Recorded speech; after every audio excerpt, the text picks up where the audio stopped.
नमस्कार दोस्तों। तो जैसा कि आप जानते हैं कि आजकल बहुत सारी कंपनियां चल रही हैं, माइक्रो फाइनेंस बैंक कंपनी, जो कि बड़े बड़े लोन आपको प्रोवाइड करा देती हैं, लेकिन कुछ लोग इसमें डूब जाते हैं। तो उन लोगों के लिए आज का वीडियो है जो लोग कर्जे में बिल्कुल डूब चुके हैं और बाहर कैसे निकले इस कर्जे से। आज का वीडियो देखकर हो सकता है कि आप कर्जे से जल्दी आप बाहर निकल आएँ और नॉर्मल ज़िंदगी आप जीना चालू कर दें। तो चलिए शुरू करते हैं और वीडियो को पूरा जरूर देखिए, तभी आपके समझ में आएगा। तो दोस्तों, एग्जाम्पल के तौर पे हम लेते हैं कि एक व्यक्ति को 30,000 रुपये सैलरी मिलती है। उसने कर्जा ले रखा है 15,000 रुपये EMI वाला। समझ लीजिए बात को। जैसे कि मान लीजिए किसी की 30,000 सैलरी है और वो अपनी EMI 15,000 रुपये कटवा रहा है, तो उसके पास 15,000 रुपये बच रहे हैं घर के खर्चा चलाने के लिए। लेकिन उसके पास लोन ले रखा है। इसके अलावा अब क्या हो रहा है कि बहुत सी ऐसी कंपनियां आ गई हैं जो कि आपको लोन और प्रोवाइड करा देंगी। मतलब सैलरी का हिसाब भी नहीं देखती, वो लोन आपको ऐसी तरह से दे देती हैं जिससे कि बहुत से लोग इसमें डूब जाते हैं। अब मान लीजिए 15,000 तो उसकी EMI आ रही है, लेकिन उसने क्या किया, एक दो लोन और ले लिए, तो उसकी EMI हो चुकी है 20,000 के आसपास। 20,000 या 22,000 रुपये उसकी EMI हो चुकी है। 30,000 उसकी सैलरी है। 8,000 में उसको खर्चा बड़ी मुश्किल से चल रहा है। अब उसके पास 22,000 रुपये जाने के लिए हैं और 8,000 बचाने के लिए हैं घर के फैमिली के लिए। अब इतना फंसने के बाद आखिर वो निकलेगा कैसे, चलिए हम समझ लेते हैं। सबसे पहले एक लिस्ट बनाइए।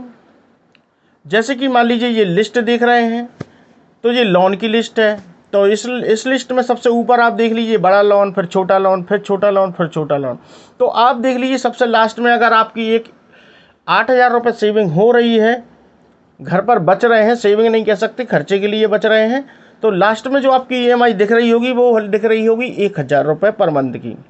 ठीक है, तो सबसे छोटा लोन 1,000 रुपये पर मंथ। तो आपको क्या करना है, बिल्कुल ईजी तरीका है, आप समझ जाएंगे। अब आपको करना क्या है, बहुत ही आसान तरीका है। कहीं से लोन नहीं लेना है।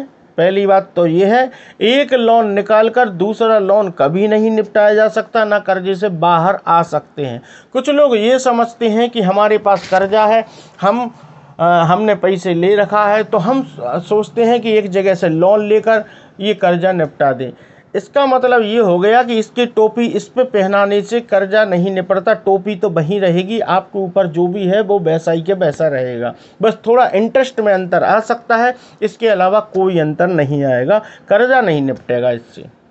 तो चलिए समझ लेते हैं कि अगर आपके पास 8,000 रुपये हैं, 30,000 में से 22,000 जा रहे हैं, तो 8,000 रुपये में से आपको क्या करना है कि आपका परिवार के जो भी लिस्ट बना रखी है खर्चे की, उन खर्चों में ये देखिए कि मैं एक्स्ट्रा खर्चा कहाँ पर कर रहा हूँ। कुछ भी एक्स्ट्रा XYZ एक्स्ट्रा खर्चे होते हैं, सभी के होते हैं, कुछ ना कुछ तो ज़रूर होते हैं। तो आपको क्या करना है, कुछ महीनों तक वो खर्चे को रोक दीजिए, 1 साल तक कम से कम।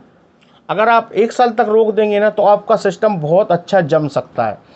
तो जैसे ही आपने वो खर्चे रोक लिए और मान लीजिए 8,000 की जगह आप 7,000 में खर्चा करना चालू कर दिया और 1,000 रुपये आप कहीं से ना कहीं से आपने उस 8 में से बचा लिए।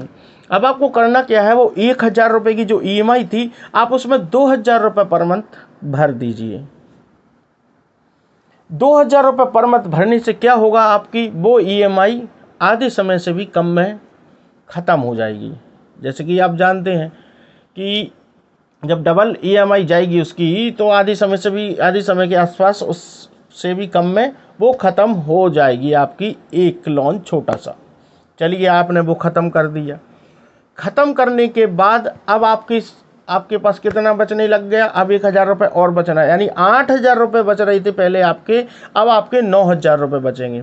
तो आपको करना क्या है, वही 7,000 में खर्चा अभी भी कंटिन्यू रखना है कुछ समय के लिए, और कुछ समय के लिए 7,000 में खर्चा और रखोगे, तो अब आपके पास 2,000 रुपये हैं एक्स्ट्रा। समझिए बात को। अब जो लिस्ट में आपने देख रहे होंगे कि एक इसके ऊपर जो EMI है वो 2,000 रुपये की है, या 2,200, कुछ भी समझ लीजिए। तो जो 2,000 रुपये आपकी सेविंग हो रही थी एक्स्ट्रा, जो आप साथ में ही खर्चा चलाकर 2,000 सेविंग कर रहे थे, वो 2,000 ये लास्ट वाला लोन ख़त्म हो गया। उसके ऊपर वाला लोन देखिए कि 2,000 रुपये की उसकी EMI थी, तो अब आप उसमें 4,000 रुपये डालिए। 4,000 रुपये डालने के बाद कुछ समय बाद वो भी लोन ख़त्म हो जाएगा। ख़त्म होने के बाद अब आपकी सेविंग कितनी हो गई दोस्तों? 8,000 रुपये बच रहे थे शुरू में। अब ये 2 लोन ख़त्म होने के बाद 3,000 और एक्स्ट्रा इसमें जोड़िए, यानी 11,000 रुपये आपके बचना चालू हो गए। 11,000 रुपये बचना चालू हो गए दोस्तों सैलरी में से, यानी 30,000 सैलरी, 11,000 रुपये बच रहे हैं। अब आपको करना क्या है कि 11,000 रुपये में आप 7,000 में खर्चा चला रहे थे और 1,000 की जो आपने बचत की थी, सोच रहे थे कि चलो हम ये खर्चा नहीं कर रहे हैं, तो अब आप वो खर्चा चालू कर सकते हैं वापस के वापस, और 8 में खर्चा चलाइए। अब आपके पास सेविंग हो चुकी है कितनी? 3,000 रुपये। तो 3,000 रुपये अगर आप बच रहे हैं तो एक और EMI जो ऊपर है, मान लीजिए ऊपर 3,500 या 4,000 रुपये की EMI है जो भर रहे थे आप, उसमें डबल करना चालू कर दीजिए। जितनी भी एक्स्ट्रा आपके पास बच रहे हैं वो सारे जमा कर दीजिए। आधे समय में वो लोन ख़त्म हो जाएगा। यानी जो लोन आपने ले रखा था 5 साल के लिए, सारे के सारे लोन 5 साल के लिए थे, वो आपके 3 साल में कंप्लीट हो जाएंगे और बिना टेंशन के। समझिए बात को। तो इस तरीके से आपको लोन निपटाना है, बहुत ही तसल्ली, धैर्यपूर्वक, कोई समस्या नहीं है।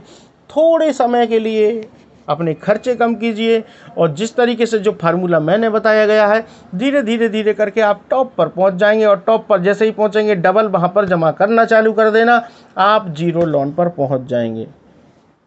बहुत ही ईजी था दोस्तों लोन चुकाना। इस तरह से आप लोन चुका सकते हैं, अपने परिवार का जीवन यापन अच्छे से कर सकते हैं। मिलते हैं किसी नेक्स्ट वीडियो में। अच्छा लगा हो तो नीचे सब्सक्राइब का बटन है, दबा देना, और लाइक तो बनता है दोस्तों। वीडियो ज़्यादा से ज़्यादा लोगों तक शेयर करें, जिससे कि इस कंडीशन में बहुत से लोग जो डूबे हुए हैं उनको अगर समझ में आ जाए तो हो सकता है वो कर्जे से बाहर निकल आए। बाय।